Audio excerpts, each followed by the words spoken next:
là các kia xem này cái này tạt dữ hả tôi chào được không cái này cái cáp sẽ được biết cuốn là dữ không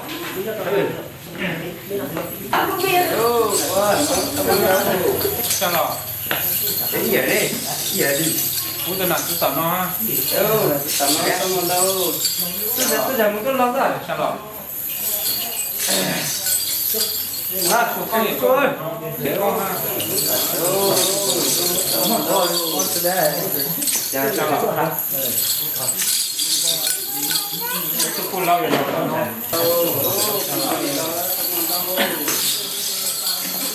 Tôi cho làm được, tôi cho làm. Rồi. Đâu, mà chắc tao đâu. Trong cái cũng cho là đang đang ha, đâu là đang trong một đâu, đâu cái nó trong một đâu,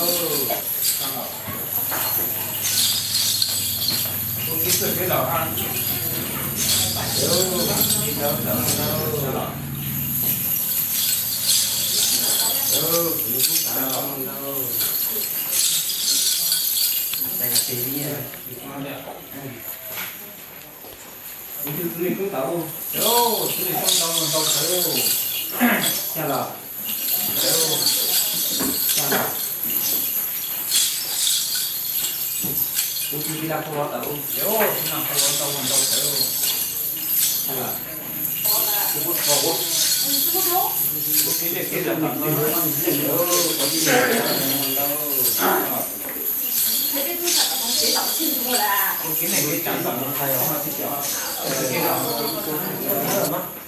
cái số này số sản phẩm mà số số từ nói về số mà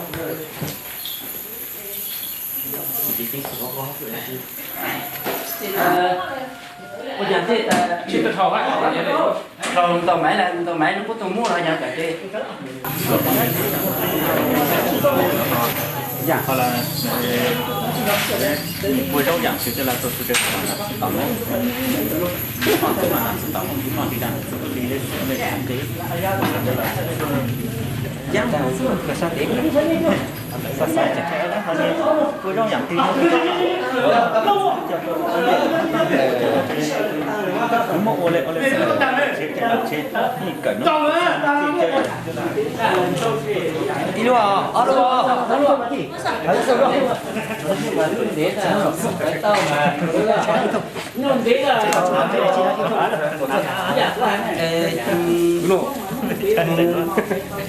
nhà mình nhà này rồi hả rồi ra sao mua đi để cho mua cú con đây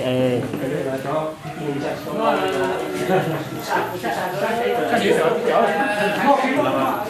giờ tôi cảm thấy là nó thì trình đến đấy chuột trộm ha để cho các can sẽ học thì chỉ học đây là xuất làm cho khả khả trái nó na tự ra tao nó cho chơi gì chơi chỗ để nó mò đi lu cha để nó mò trái nó na tự ra tao nó bù công dễ mò đi lu cha để nó mò trái nó na giờ cứ mong xưa giờ cho chơi gì chơi chỗ để nó mò đi lu cha để nó mò trái nó na tăng cứ mong xưa tăng cho chơi gì chơi chỗ để nó cha để nó mò đi lu cha để nó mò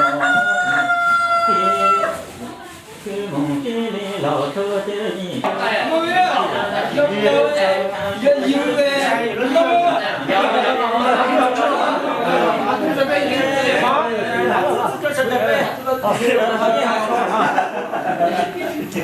rồi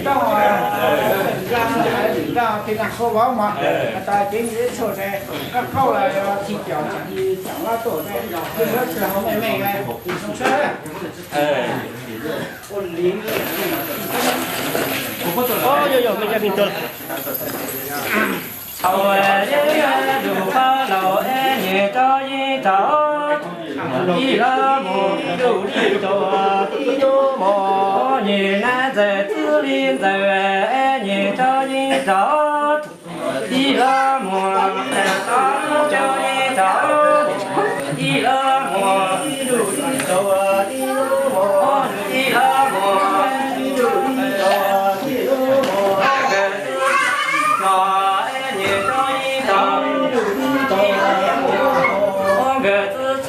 càng mà nhẹ cho nhẹ cho đi ở mồ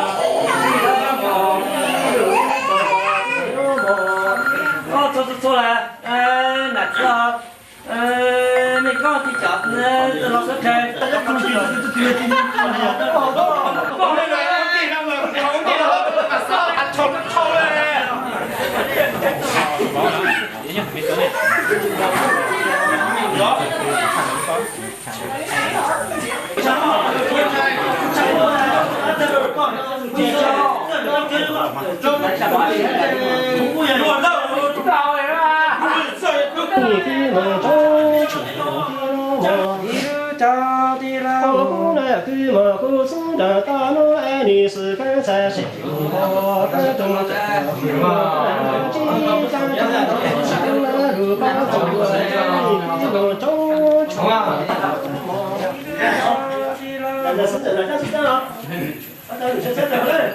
đi xem nào.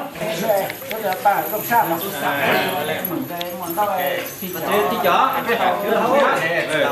Chế chế cái này là sớ chế cái kia là sớ chế mà lại được không mà cái bạn chế chế thì sớ chế không. Mình có sớ chế được không? Rồi sớ chế rồi. Không có được rồi. Chị sớ chế đâu? Đây.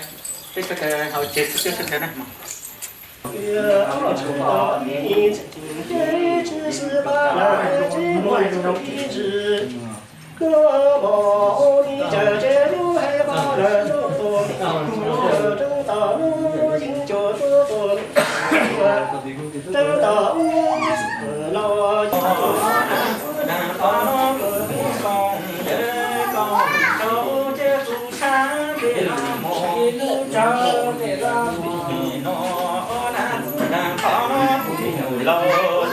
Lâu cho sáng để nó cho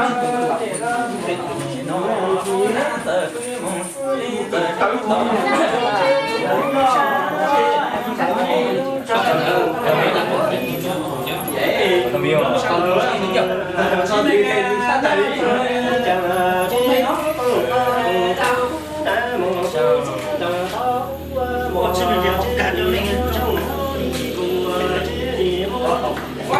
để không bỏ lỡ những video hấp dẫn.